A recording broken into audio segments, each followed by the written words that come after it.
Hey guys, welcome back. So now, getting back into Excalibur.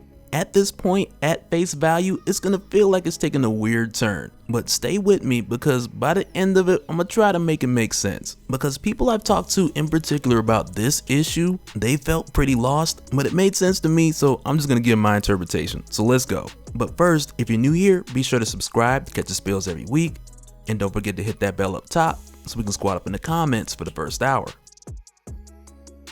Alright, so picking right back up from the battle between Excalibur and the forces of the White Witch, not long after this, Excalibur had made their way back to London in order to go from there to make their way to Krakoa. But when they get to London, they walk into complete and utter chaos. Buildings are destroyed because there was an airstrike, people are running through the streets like crazy, and on top of that, when they arrive, they're pinned up in this corner by the military who's like yelling that they'll shoot mutants on sight. And Betsy tries to get them to stand down, but they can care less that she's the Queen's regent. And when we see this, we're given the indication as if England has gone to war with Krakoa, and we're told it's mainly because of the trouble that the mutants had brought here. Just before Excalibur crossed over to Otherworld, when all the creatures were released because of Shogo's fire, which had weakened the border between these realms. But when Excalibur gets back here, and they're nearly executed on arrival, it's here where they're given the clutch save from Richter.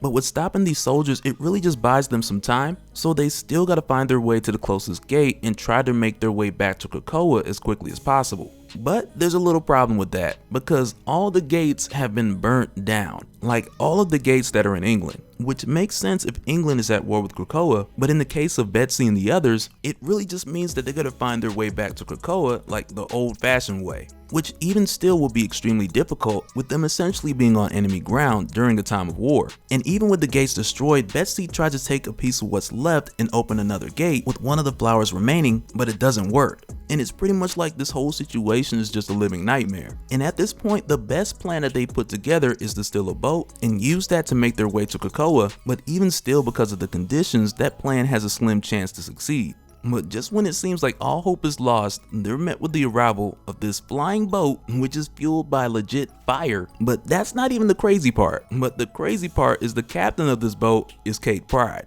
I know, right?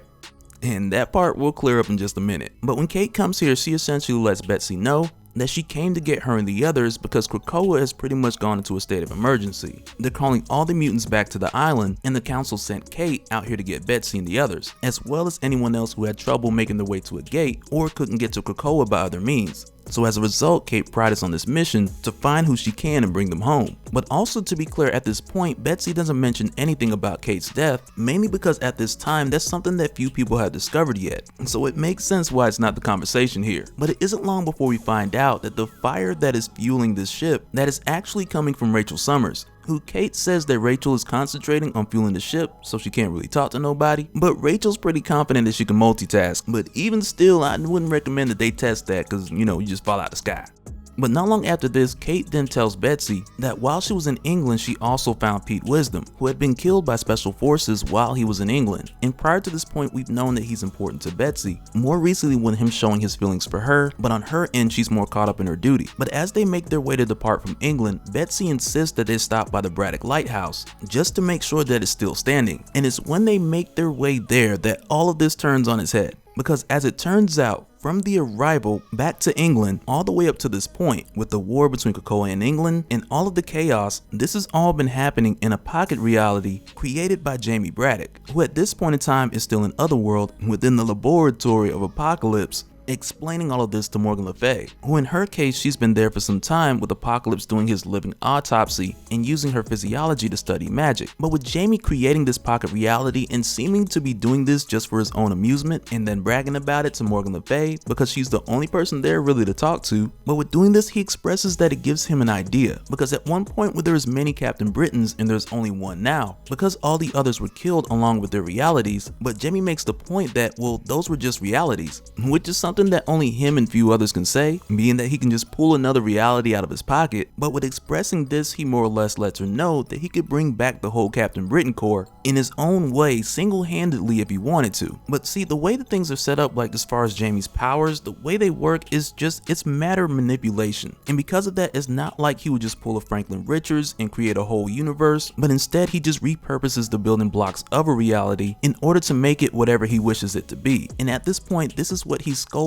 within his pocket reality. to where inside Excalibur's made their way to the Braddock lighthouse, where they're now defending it from a number of attacks. But this is the reason why so many things that we had seen had just seemed off. Like for starters, Kate Pryde being alive, or Rachel Summers who's supposed to be with X Factor, or even the death of Pete Wisdom, who I believed had left England after a previous investigation of Coven Akaba. But here at the Braddock lighthouse, when Gambit pretty much stops a missile, which is admirable but very much out of his league type of behavior, this lets them know that 1, these missiles did not come from Krakoa, because if they did, they wouldn't be attacking the lighthouse, or Excalibur for that matter, but also because this missile didn't really do missile damage, it was a giveaway to this Betsy that this was all the work of her brother, which immediately causes him to show up like, you got me, I did it. But even with doing so, he tells her a very valid point, because essentially everything he's created within this pocket reality, it's 1, based off of the actual reality and where things could go, but it's also been modeled after Betsy's internal struggle with her being a woman of 2 countries. And when he tells her this, she's like, okay, you had your fun, take us back now. But the crazy part is, this is actually her reality. And for her and the other members of Excalibur, who are all here in this reality, they're a part of it as well. And while all of this is going on, the real Excalibur, they're still in Otherworld. And this is like a crazy reveal, because it almost feels like that episode of Black Mirror where you had that dude who would copy all of his co-workers and put them inside of a game. And for everyone who was inside of that game, they truly believed that they were themselves. And so for this Betsy here and the rest of the team, they're like going through the same kind of trippy thing right now. Because had Jamie not told them this, they would have truly believed that they were the original versions of themselves. But of course, with Jamie pushing this Betsy, she then pushes back, much like the original Betsy would do. But with doing this, a number of things start to roll into effect. Because for one, Jamie admits that this isn't a reality that he plans to hold up forever. And after Betsy attacks him, he pretty much just lets his new plan just roll into play. Because right after she's hit with a missile that isn't like a pretend missile like the one that hit Gambit. And when she's hit, the whole team is just like, yo, that was a missile. And like, all of this might be made up, but it's getting real out here. But when this happens and Betsy is struck down, and to be clear once again, the Betsy from this reality, but when this happens, she's killed, like she's dead. But with killing this Betsy and then allowing this reality to shatter, this has all turned out to be something that Jamie was probably just testing to see if it worked. But with doing this, he's created a contained incursion.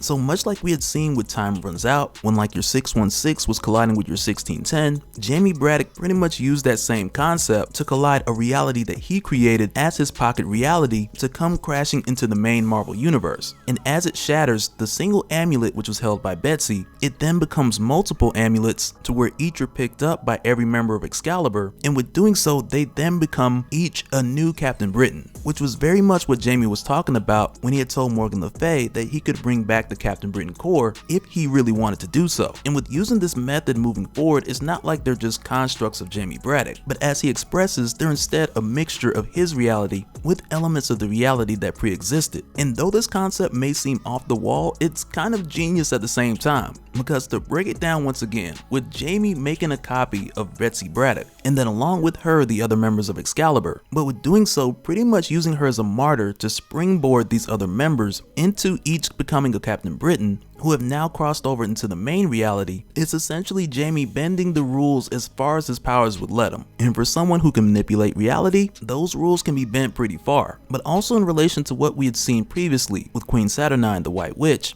who initially I thought this was her doing, but rather she had just got a glimpse into what Jamie was doing, which is how she had found out about the new Captain Britain Corps. But even still, with her discovering what Jamie has done, as you would expect, she is not happy about it at all. And much like her dislike for Betsy, she's also not digging the new Captain Britain Corps, because much like Betsy, who wasn't specifically chosen by Merlin or Roma, neither were they, and she deems them all to be pretenders. But not only that, but also with their creation altogether, she sees this even furthermore as an act of war against herself and the Starlight Citadel, which on one hand it definitely is, but also like when Apocalypse takes control of the Starlight Citadel, it could get even crazier because Jamie won't be needed as far as creating realities and doing many incursions in order to boost the Captain Britain Corps numbers.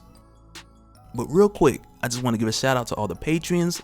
Thank you guys for all of your support, and for anyone that's new here and you want more information on how to support the channel, I got a link below where you can head to patreon.com/dopespill. But that'll do it for this one, guys. Like I said, it was gonna be crazy. But with seeing this, it has me thinking of a couple things, because for one, I'm glad this cleared up what we'd seen with the White Witch in the new Captain Britain Corps, but also I feel like it's putting this idea in my mind of Jamie Braddock trying new things and testing his limitations, which may be something that comes back later on. But let me know what you guys think down in the comments below, and we'll do it again in the next one. Alright, later.